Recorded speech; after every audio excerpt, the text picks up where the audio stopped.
à tous, bienvenue dans un nouveau vlog sur un inoubliable. Et alors je mets des petits guillemets sur celui-là parce que d'habitude quand je revois mes inoubliables, je me dis toujours qu'ils sont inoubliables. Là celui-là j'ai peut-être un petit doute. Mais il est pas aussi parfait que j'en avais des souvenirs, je le trouvais un peu trop rempli et trop brouillon peut-être maintenant, mais c'est peut-être un regard de cinéphile plus aguerri qui me fait penser ça.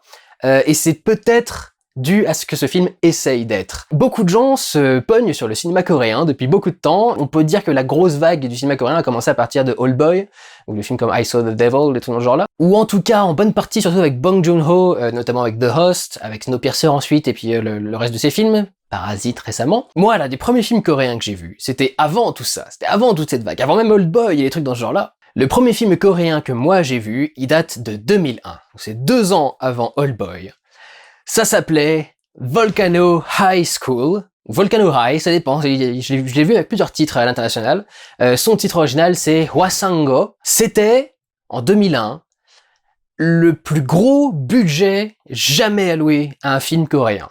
C'était le film le plus cher de toute l'histoire du cinéma coréen. Et la raison à ça, c'est que ce film est plus ou moins un manga ou, version coréenne, un manhwa, porté à l'écran. Je sais pas s'il y avait déjà eu beaucoup d'adaptations d'animés qui avaient été tentées à l'époque, que ce soit japonais ou d'ailleurs, mais la tentative véritablement de retranscrire les codes de l'animé, les attitudes, les gestes, le côté surjoué de l'animation dans un film, moi personnellement c'est à peu près la première fois que je l'ai vu fait, dans le cinéma coréen ou dans le cinéma en général, c'est à peu près la première fois que j'ai vu une telle tentative de reproduire le manga dans un film réel. La physique est pas une physique naturelle, les personnages peuvent tomber de 3 étages et se relever sans aucun souci, enfin c'est vraiment un truc d'animé, avec vraiment un comportement d'animé, c'est genre, quand le héros rencontre la fille qu'il trouve jolie, il fait...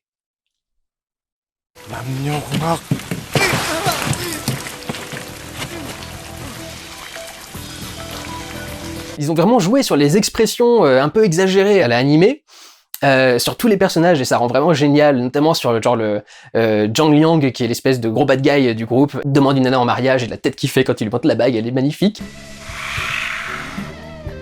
L'histoire de Volcano High, c'est que il y a quelque temps, un conflit entre les académies d'éducation coréenne, parce que les élèves étaient intenables, et donc il y a eu une espèce de guerre des académies qui a eu lieu, et quand on démarre l'histoire, Kim Kyung-soo, notre héros, débarque au lycée Volcano High, qui est le lycée où se retrouvent les pires délinquants de toute la Corée. Le lycée de la dernière chance, un petit peu, parce qu'ils sont extrêmement stricts pour essayer de mater, du coup, ces jeunes extrêmement violents. Leur allié dans ces combats est le champion de l'école, qui est un élève qui a atteint un certain contrôle de lui-même, qui lui a permis de développer des sortes de pouvoirs psychiques. C'est là que tu commences à voir le côté très manga et très exagéré du truc, genre le mec doit foutre du thé dans un réceptacle, évidemment il va le faire avec un truc télékinésique, il va pas juste foutre le thé dans un sac, il va faire 36 000 mouvements, il va faire voler le thé dans le truc. C'est le mec qui repose les livres de la façon la plus dramatique que j'ai vue de l'histoire du cinéma, et il va voir d'un très mauvais œil l'arrivée de Kim Kyung-soo, parce que Kim Kyung-soo aussi a développé des pouvoirs pour une autre raison, qui est plutôt drôle et que je vous laisserai découvrir dans le film si vous avez envie de vous pencher dessus. Et en fait, la grande question qui va se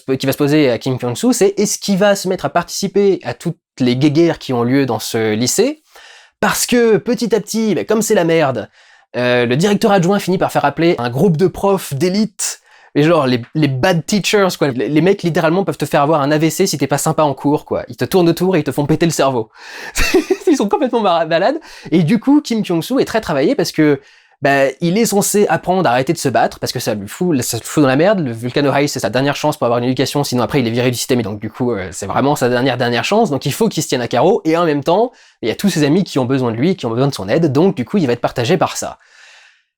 C'est un énorme délire. Vous voyez la banane que j'ai, enfin c'est un gros kiff. Le film est complètement délirant. Je pense qu'il y a un côté, je trouve qu'il fait très fouillis maintenant avec mon côté adulte, mais je pense que c'est entièrement inhérent au style manga, ce dont j'étais pas du tout conscient quand j'étais jeune, parce que quand t'es jeune, t'as envie de prendre plein de trucs dans la tête, quand t'es adulte, t'as plus envie de laisser les choses venir et de se poser un petit peu. Là, t'as un peu l'impression que les choses sortent un peu de nulle part, tellement il y a de personnages, en fait. Il y en a qui sortent de nulle part. Il y a beaucoup de personnages, donc déjà, c'est un truc qui est compliqué. Il y a les chefs de toutes les équipes et de tous les clans de l'école qui se font tous la guerre les uns avec les autres, etc. Jang Lang étant le plus important, mais il y a aussi Yoo Chae-hee, qui est la fille avec qui tout le monde a envie de sortir. Et il y a tout un tas d'individus dans chaque groupe. Genre le capitaine de l'équipe de rugby aussi essaie de choper choper Kim Kyung-soo dans son équipe et de le ramener dans son coin et de le faire se battre pour lui, etc. Donc il y a vraiment beaucoup de personnages, dont certains qui sortent de n'importe où. Genre, il y a un moment où Kim Kyung-soo est dans sa classe, tout bêtement, et d'un seul coup il tourne la tête, et il y a une petite écolière avec une petite jupe à la moule, etc., qui arrive tête en bas du haut de la fenêtre, qui lui propose de sortir, etc. Et ils sont obligés de la présenter, quoi. Il y a un écriteau à côté pour dire voici quel est le nom de la nana, voici quel est son pouvoir et sa particularité, etc. Parce que le personnage sort de nulle part et il débarque au milieu du scénario et il va être important. Il est là pour ramener le personnage dans un coin, il va rencontrer un des bad teachers. Mais du coup, il sort vraiment de nulle part pour faire ça, quoi. Et c'est vrai qu'il y a un côté très manga là-dedans, un côté fourre-tout, un peu trop rempli, quoi. Mais il y a aussi, du coup, toute la physicalité des personnages. Donc, je vous l'ai dit, les comportements, les expressions faciales. Quand un personnage est heureux, il va sauter par une fenêtre et se casser la gueule en bas d'un truc. Et les scènes de baston en général, même si certaines sont plus inspirées du cinéma d'art martial asiatique, avec système de câbles et de filets, etc. Pour se battre. La plupart des scènes de combat sont vachement inspirées par des trucs style Dragon Ball, etc. quoi. C'est des mecs qui volent, qui s'envoient des boules de pouvoir et des machins. Enfin, et quelque part, le film a presque un côté un peu débile, mais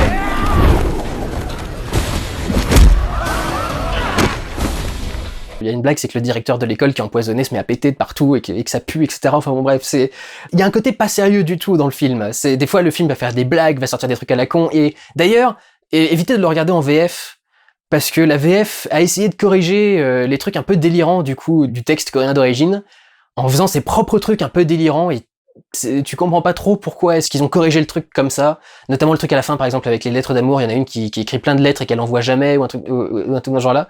Mais du coup c'est aussi sacrément impressionnant, il y a des scènes qui sont visuellement assez dingues, assez poussées au niveau des chorégraphies, au niveau de ce qui est montré, il y a tout un tas de jeux avec les ralentis, les accélérés, quelque chose qui ressemble beaucoup à Matrix aussi. Tu sens que le film a beaucoup dû être inspiré par Matrix, parce qu'il y a beaucoup de prises, il y a beaucoup de trucs qui font beaucoup penser à ça. Matrix était beaucoup inspiré également des mangas, de l'animation et du cinéma d'art martial, donc tu vois pourquoi est-ce que les trucs pourraient se retrouver. Du coup ils ont peut-être dû se dire si Matrix le fait on va le faire aussi, mais c'est vrai que du coup il y a des trucs qui se ressemblent un petit peu, il y a un côté grandiose et assez impressionnant dans toutes les séquences, même un truc assez calme. Moi bon, c'est peut-être le fait que je sois gay aussi, mais toute la scène où il y a Kim dans la douche qui est en train de faire tourner l'eau autour de lui et tout, a fait tout un tas de mouvements et tout, je trouve toujours cette scène absolument géniale, j'adore la revoir, je la trouve vachement puissante et vachement sympa. La mise en scène aussi est très rythmée et en fait des caisses, genre tu dois avoir 3 plans de transition sous 5 angles différents pour montrer simplement un mec qui transmet un manuscrit à un autre, ou un parchemin à un autre, un truc dans ce genre-là, des plans ultra dramatiques alors qu'il se passe pas grand-chose forcément dans l'image.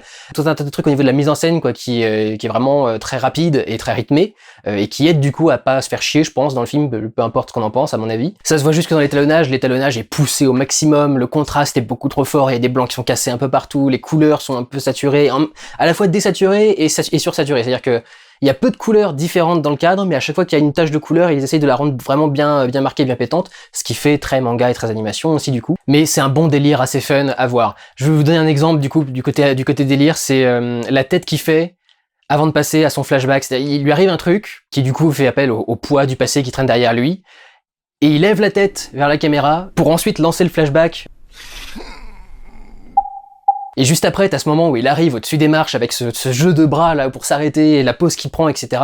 Il y a un travail du corps et de la gestuelle dans tout ce film pour justement évoquer le côté manga et animation, qui est extrêmement travaillé et qui marche vraiment, je trouve, du feu de Dieu. Et le film, je trouve, est assez drôle. Il y a des trucs qui sont un peu lourds, du style le prof qui pète, mais il y a des trucs qui sont un peu plus en retenue, justement. Donc c'est pour ça que je voulais le proposer. C'est un film qui est drôle, qui est plutôt grand spectacle, qui est assez délirant, qui tourne autour de choses que la plupart des gens aiment aujourd'hui, je veux dire le manga, l'animation, les shonen, avec les histoires faites pour les ados, avec des groupes qui s'affrontent dans des universités et des trucs dans ce genre-là. Donc je pense que ça peut plaire, potentiellement. Je dirais peut-être juste un truc, c'est que le climax est un tout petit peu répétitif.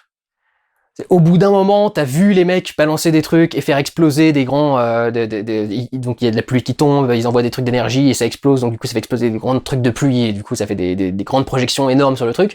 Quand on voit 30 d'affilée, au bout d'un moment, c'est un petit peu saoulant, et la scène de climax, c'est un petit peu toujours la même chose, quoi. C'est un peu toujours la même action qui se répète, juste des fois on l'a fait un petit peu plus grande ou on l'a fait un peu plus forte. Donc du coup peut-être que le climax peut être un petit peu saoulant au bout d'un moment. Effectivement aujourd'hui je retirerais bien 1 ou 2 minutes par exemple au montage. Honnêtement c'est pas le chef-d'œuvre du siècle, c'est pas le meilleur film que je vais vous recommander dans ces inoubliables, et très franchement c'est déjà limite pour le qualifier en tant qu'inoubliable, Mais je pense que ça peut vous faire marrer, je pense que ça peut être sympa, et si vous aimez bien le cinéma à l'étranger, je pense que c'est un film qui est plutôt cool. Personne n'en reparle depuis qu'il est sorti. Le film n'existe pas en HD. C'est le plus gros budget coréen qui ait jamais été fait, il n'existe pas en HD. Il y a aucun master HD, il n'existe pas en HD sur internet, il n'y a pas de Blu-ray, j'ai regardé toutes les éditions partout dans le monde, il n'existe pas en haute définition. Ce qui me chagrine au plus profond de moi, parce que j'adore ce film et je pense qu'en HD il pourrait rendre de façon beaucoup plus sympa. Là en DVD c'est pas rendre hommage au travail qui a été fait au truc, même si le film a parfois des côtés un peu cheap. Honnêtement, il mériterait un petit peu plus que ça, et il mériterait peut-être un petit peu plus connu que ça, parce que il appuie sur beaucoup de choses, sur beaucoup de boutons que les gens aiment aujourd'hui. Donc du coup voilà, je me suis dit que ça pourrait vous intéresser, et donc je vous partage cette découverte qui date de mon adolescence, Volcano High. Vous me direz ce que vous en avez pensé. Prenez soin de vous, allez voir des films, ciao!